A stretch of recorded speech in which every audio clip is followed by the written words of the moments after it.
Modeste Bahati et de son bureau tout entier. La deuxième dimension de ma présence ici, c'est d'annoncer, je viens de présenter une plainte à la Cour de cassation contre le président du Sénat, Modeste Bahati. Le premier point, vous ne pouvez pas imaginer, mesdames et messieurs de la presse, ça fait 2 ans, jour pour jour, donc depuis avril 2021, que le président Bahati, en complicité avec le procureur général Jean-Paul Mokolo Nkonkesha, se permettent de fouler aux pieds la Constitution de la République qui est au-dessus de tout le monde. Se permettent de fouler aux pieds toutes les lois organisant le fonctionnement des institutions. Le règlement intérieur du Sénat, il est foulé aux pieds tout simplement parce qu'on veut éliminer un candidat président de la République. Vous le savez, mesdames et messieurs de la presse, que le président du Sénat a choisi son candidat. Ce n'est pas un secret, les affiches sont partout dans la ville où il est clair indiqué le candidat du président du Sénat et de la FDC, c'est le président Tshisekedi qui est le président en fonction. Comment pouvez-vous concevoir que le président du Sénat qui a déjà choisi son candidat, quand on choisit son candidat, c'est pour qu'il échoue? Non, c'est pour qu'il réussisse. Moi, je suis candidat, président de la République, et on comprend aujourd'hui toutes les manœuvres dilatoires qui sont posées par l'honorable Bahati. C'est dans le but de m'éliminer comme candidat et de laisser son candidat. Malheureusement, ce qui est dangereux pour lui, c'est que la population congolaise ne comprend pas comment est-ce qu'un président du Sénat, qui est censé être neutre vis-à-vis du candidat président, utilise la Constitution, utilise l'institution Sénat, utilise le bureau du Sénat pour écarter un candidat président. Et ça, je ne pense pas qu'il faut aller à l'université pour comprendre que le président du Sénat aujourd'hui est juge et parti.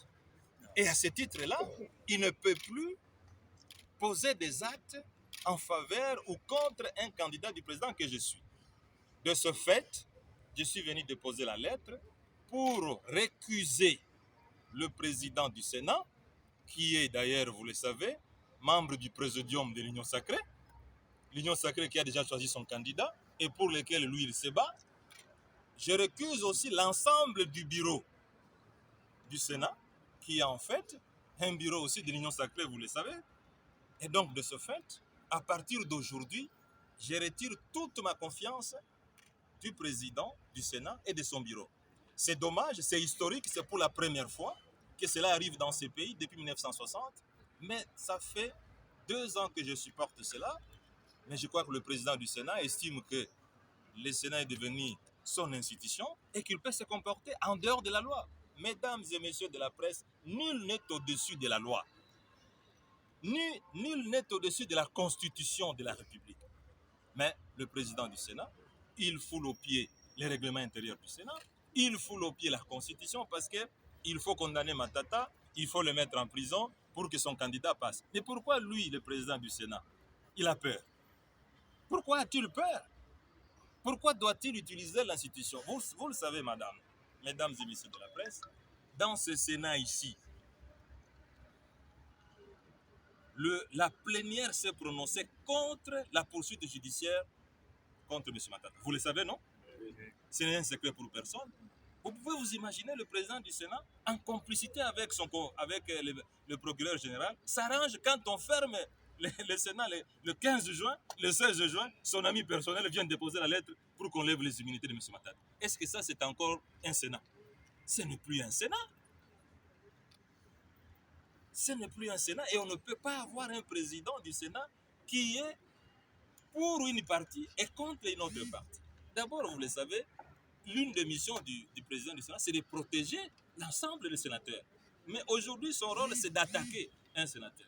Mais lui, quand il était ministre dans mon gouvernement, moi, je l'ai protégé. C'est même bien moi qui l'ai accepté dans son gouvernement, dans ce gouvernement-là. Parce qu'on ne voulait pas de lui, pour des raisons que vous connaissez. Personne ne voulait de lui. Parce que j'étais chef du gouvernement, je l'ai accepté.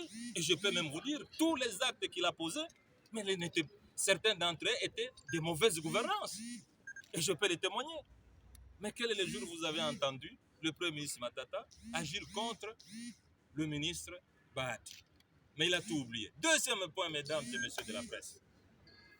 Je viens de porter une plainte. C'est aussi pour la première fois dans l'histoire de ce pays qu'un sénateur porte plainte contre le président du Sénat. Cette fois-ci, vous êtes des journalistes, vous êtes témoins. Vous allez aussi vérifier si cette justice est juste, si cette justice est équitable. Je viens de déposer au parquet près la Cour de cassation un dossier contre le président du Sénat, Modeste Bahati Lukwebo. Si cette justice dont il se vante en complicité avec le procureur général près la Cour constitutionnelle est juste, nous allons voir comment le procureur près la Cour de cassation va initier ce dossier pour que nous tous nous sachions l'évolution de ce dossier. Monsieur Bahati Lukwebo tombe sous les coups de l'article 180 du Code pénal qui exige à ce que toute personne exerçant les charges publiques ne puisse pas poser des actes qui ne sont pas conformes à la loi. Il n'est plus à démontrer. Depuis 2 ans, il viole la Constitution, il viole le règlement intérieur, il s'arrange en complicité avec le procureur général pour pouvoir attendre que la session et la plénière aillent en congé, qu'il pose des actes qui sont inacceptables de la hauteur d'un président du Sénat. On appelle ça, mesdames et messieurs, la chambre des sages. Où est-ce que vous avez déjà vu un président de la chambre des sages tricher? Où est-ce que vous avez déjà vu un président de la chambre des sages frauder? Mais c'est inacceptable. Lorsque on prostitue une institution comme le Sénat, c'est inacceptable. Voilà, mesdames et messieurs de la presse, les 2 points que j'avais à vous communiquer. Je vous remercie.